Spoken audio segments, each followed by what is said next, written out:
Louvado seja o nome do Senhor para sempre, né, irmãos?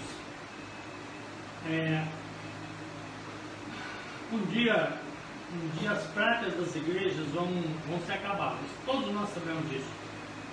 Não vai ter mais a igreja católica, não vai ter mais a congregação cristã no Brasil, a missões para as nações, a Assembleia de Deus, né? Nenhuma igreja não vai mais existir, porque todos nós seremos transformados em um abrir e fechar de olhos. Nós não temos motivo para nos preocupar com a nossa aparência, com o número de pessoas que nós vamos reunir, né?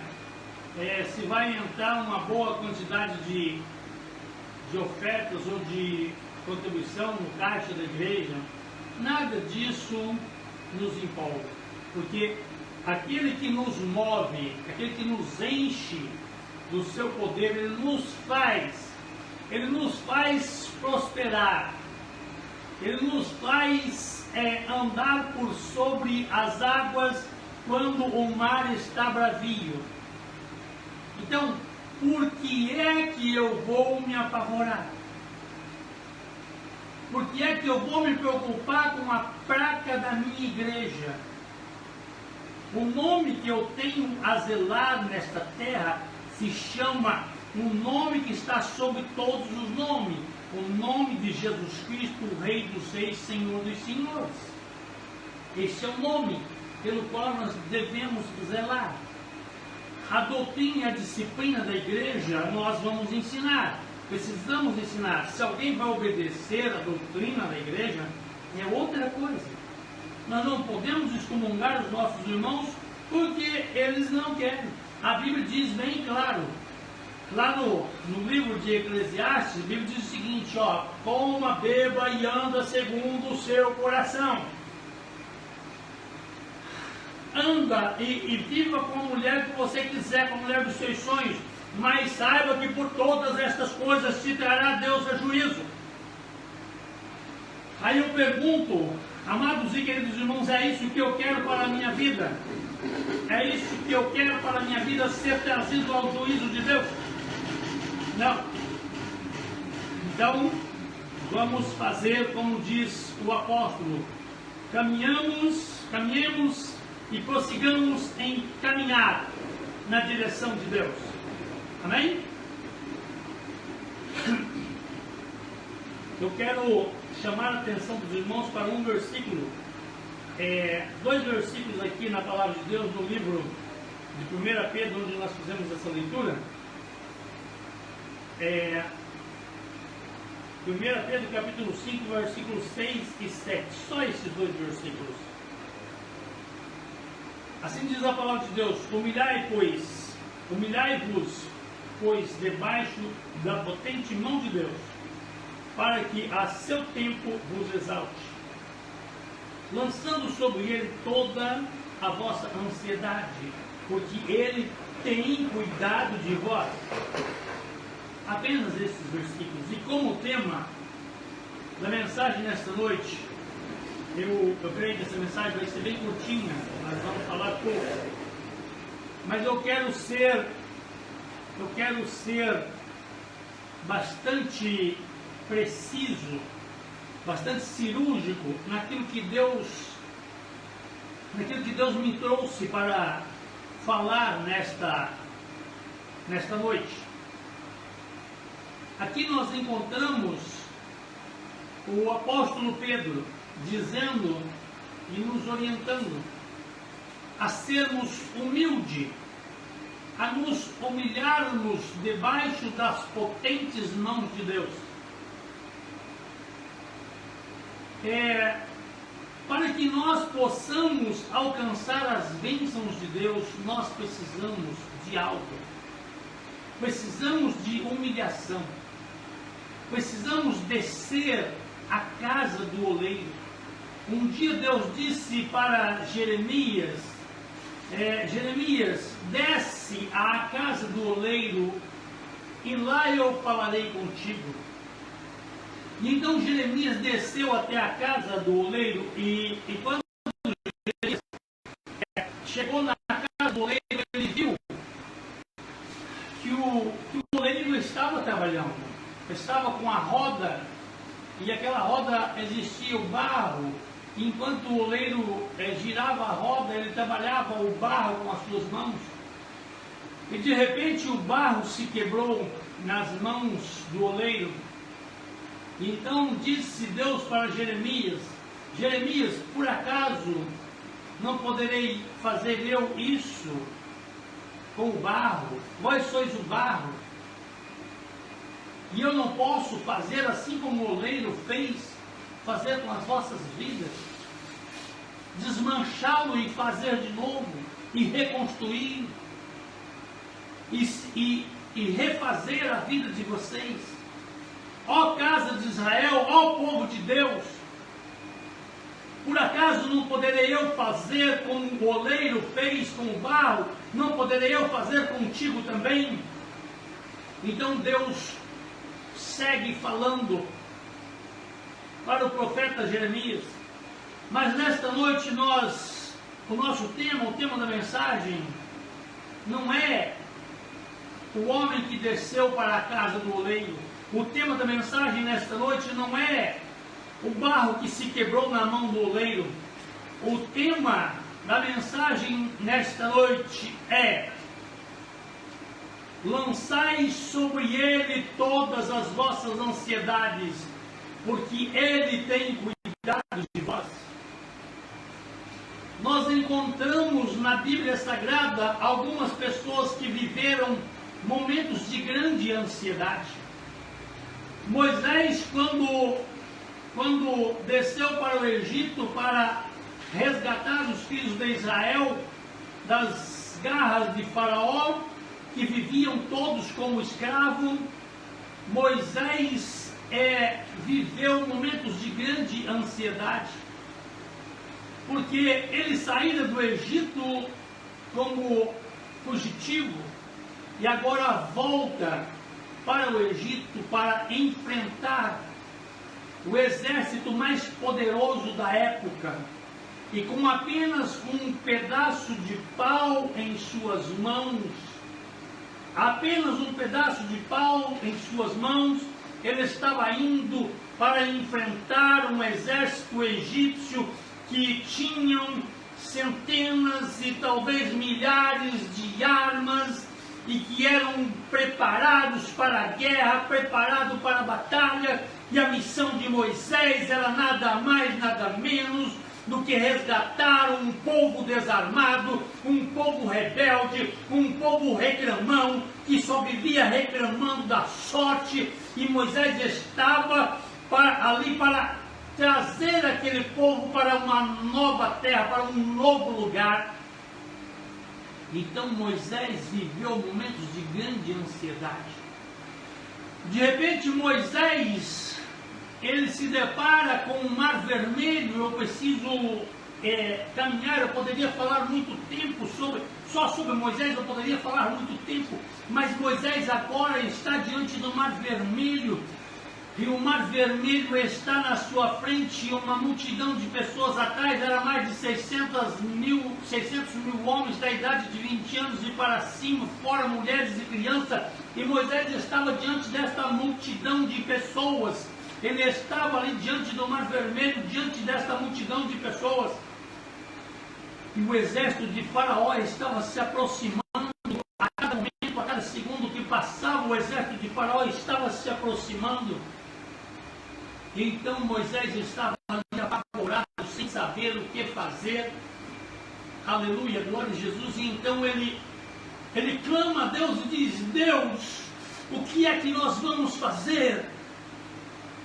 Qual é a solução? Qual é a saída? O caminho para dar a volta no Mar Vermelho é um caminho muito longo, e este povo não dá conta de ir por este caminho. Faraó alcançaria eles com muita facilidade. Aleluia, glória a Jesus. Agora nós temos um mar, e diante de nós não temos um transatlântico, não temos um navio grande, não temos nada tão bonito, tão empolgante. Nós não sabemos nadar muito tempo. Talvez alguns do povo podem até nadar bem, mas algumas pessoas, aleluia, glória a Jesus, mas o resto desta grande massa de homens e mulheres que estão na beira do Mar Vermelho, como é que eu vou fazer para fazer com que eles atravessem este mar de pés enxutos e com segurança? Aleluia, glória a Jesus. Então Moisés começa a clamar a Deus. Eu quero dizer para você, amado e querido irmão, tem um detalhe muito importante que você precisa entender. Quando tudo te parecer perdido, quando você ver um mar vermelho na tua frente, quando você não ver mais nenhuma esperança, quando nada mais você puder fazer, quando teu filho já se afundou nas drogas, quando o seu esposo já se afundou na cachaça, quando a sua esposa já não te dá mais atenção, quando tudo está perdido, existe uma solução. Clama a Deus.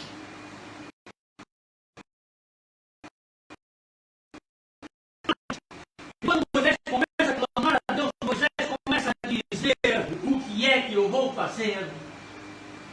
E Deus fala suavemente para Moisés: Moisés, por que clamas a mim, Moisés? Será que Deus estava chateado porque Moisés estava clamando a ele? Será que Deus não era capaz de resolver o problema em questão de milésimos de segundo? Esta é a pergunta que eu te faço. Até onde está limitado o poder de Deus? Então Deus diz para Moisés: Moisés, o que tens na mão? E Moisés diz para Deus: é só um pedaço de pau. Eu só tenho uma vara, eu só tenho um cajado, um simples cajado que eu possuí, que eu adquiri lá em Midian, na casa do meu sonho, usar direito isso ainda. Não sei nem como funciona muito bem, porque boa no pastoreamento era a minha esposa. Então Deus diz para ele assim: pega este pedaço de pau, Moisés. É tudo que você tem. É tudo que você tem, Moisés. Moisés, não se esqueça de que não é só o pedaço de pau que você tem. Moisés, você tem a mim, Moisés. Eu sou Deus. Moisés, não se esqueça, Moisés, que eu formei os oceanos. Moisés, não se esqueça que eu meço os oceanos com as palmas das minhas mãos. Pega esse pedaço de pau, Moisés, e segundo as minhas palavras, pode tocar no mar. E quando Moisés faz isso, amados e queridos irmãos, o mar se abre. E o povo passou de pés enxutos. E a pergunta que eu te faço nesta noite: qual era o motivo que Moisés tinha para estar ansioso diante do Mar Vermelho? Aqui o apóstolo Pedro está dizendo o seguinte: lançai sobre ele todas as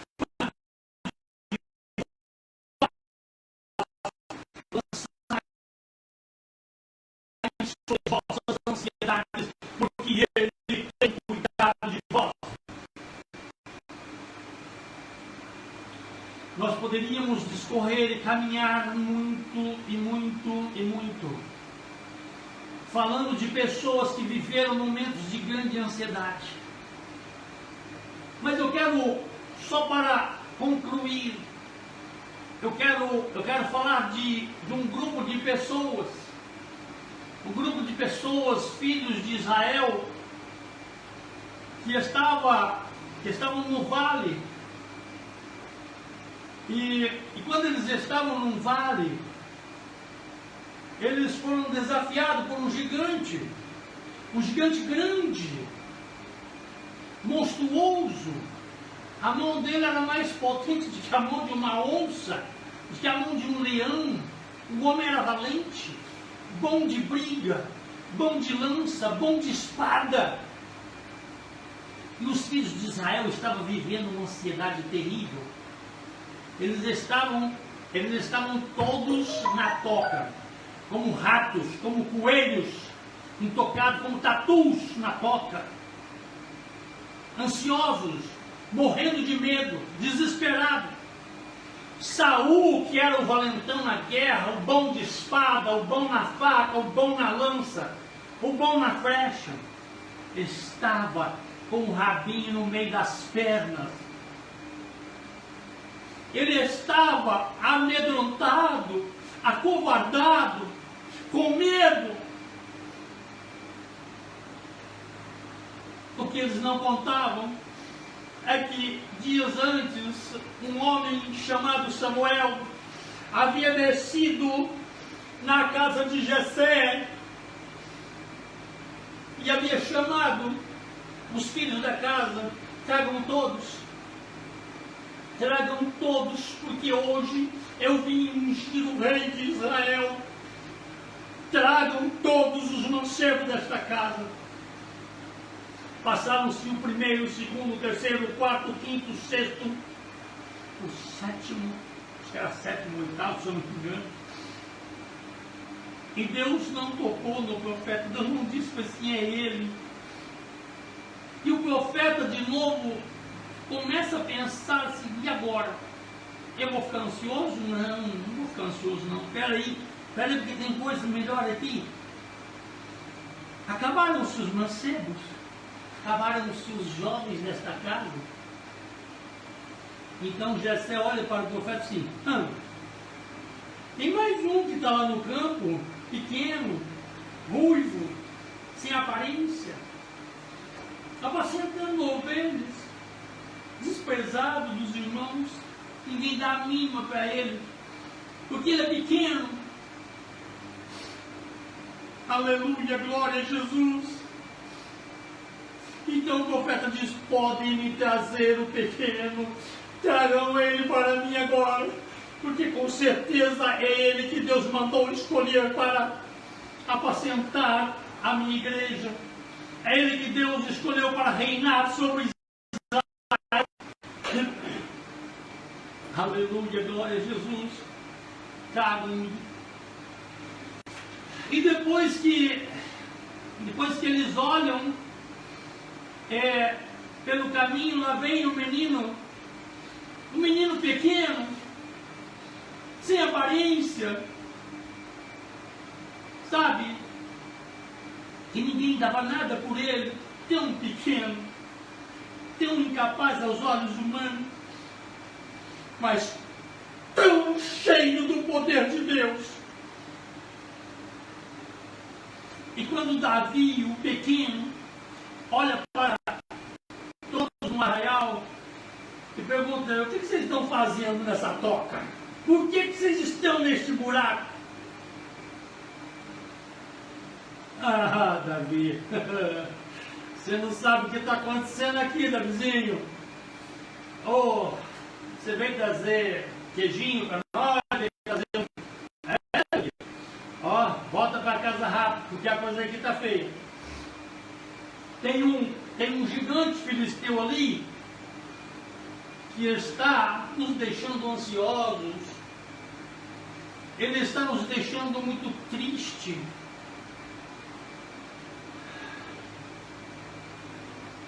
E nós não temos o que fazer. Davi então olha para os seus irmãos e de repente ele se vira para o gigante e ele diz assim, sem ansiedade, porque Davi não tinha ansiedade. Davi, ele vivia de cabeça erguida até o presente momento. E ele diz para os seus irmãos e diz para o gigante, quem é este incircunciso filisteu para afrontar o Deus de Israel? Quem é este amaldiçoado para enfrentar o Deus de Abraão, o Deus de Isaac e o Deus de Jacó? Lançai sobre ele todas as vossas ansiedades, porque ele tem cuidado de vós. Lançai sobre Jesus todas as vossas ansiedades, porque Ele levou sobre a cruz do Calvário todas as vossas ansiedades. Você pode me perguntar agora, mas missionário João, como é que eu vou lançar sobre Jesus a minha ansiedade se eu estou com uma ferida, com um câncer incurável e que o médico já disse para mim que as minhas chances acabaram? Amados e queridos irmãos, quando nós lançamos sobre Ele as nossas ansiedades, não importa o tamanho da nossa ferida e nem o tamanho da nossa dor, a paz que vai reinar em nosso coração está muito acima do poder da morte. Sabe, eu quero, encerrando agora, eu quero falar de um homem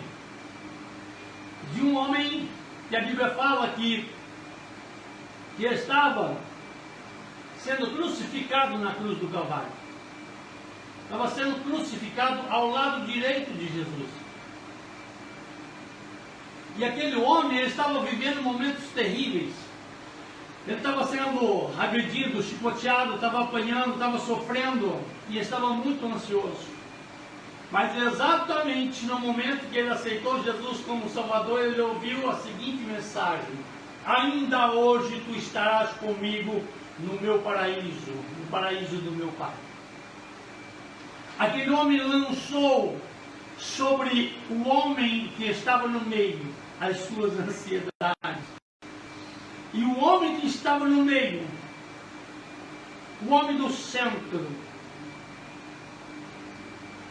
carregou sobre ele as ansiedades daquele ladrão, que teve a sua vida modificada na hora da sua morte, que conseguiu alcançar a sua salvação exatamente nos momentos finais da vida dele.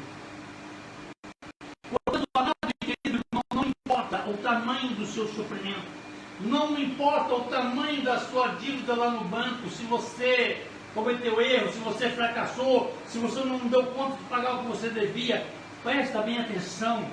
Olha para dentro dos meus olhos agora, porque estou te contando um segredo. Lançai sobre Ele todas as vossas ansiedades, porque Ele tem cuidado de vós. Lançai sobre Ele todas as vossas ansiedades. Que mensagem gostosa. Que gostoso foi falar deste amor para você nesta noite. Valeu a pena cada segundo. No início do culto eu até achei que fosse difícil até da gente fazer. Estava tendo tanta dificuldade para começar essa reunião que eu pensei que nós não íamos dar conta. Mas nós demos conta. Então, irmão Valdomiro, lançai sobre Ele todas as vossas ansiedades, porque Ele tem cuidado de vós. Aleluia, glória a Jesus. Que Deus nos abençoe, que Deus nos guarde. Para encerrar este culto nessa noite, eu quero fazer um convite que eu sempre faço. Você que está em algum lugar deste planeta, pode ser no Brasil, na China, Japão, Estados Unidos, onde você estiver ouvindo essa mensagem agora. Está ansioso, né? Lançai sobre Ele as vossas ansiedades. Aceita Jesus como seu único e suficiente Salvador agora. Ei, é agora, não é daqui meia hora não, não é daqui 5 minutos não, é agora. Diga assim comigo: Senhor Jesus, eu te aceito como meu único e suficiente Salvador da minha alma. Escreve o meu nome no livro da vida, Senhor, porque eu preciso de Ti, porque eu preciso da Tua salvação, porque eu preciso que as minhas ansiedades sejam jogadas para cima de Tu, porque Tu mandou, Tu orientou Pedro a me instruir para jogar em cima de Tu as minhas ansiedades, porque Tu aguenta, Tu é forte, Tu é mais forte do que a morte. Então Jesus, me salva. Aleluia, glória a Jesus. Senhor Jesus, eu te agradeço por este homem e esta mulher que acabou de te aceitar como Salvador. Escreve o nome dele e o nome dela no livro da vida agora. E que ele ou ela seja uma bênção nas tuas mãos. Em nome de Jesus. Amém. O culto dessa noite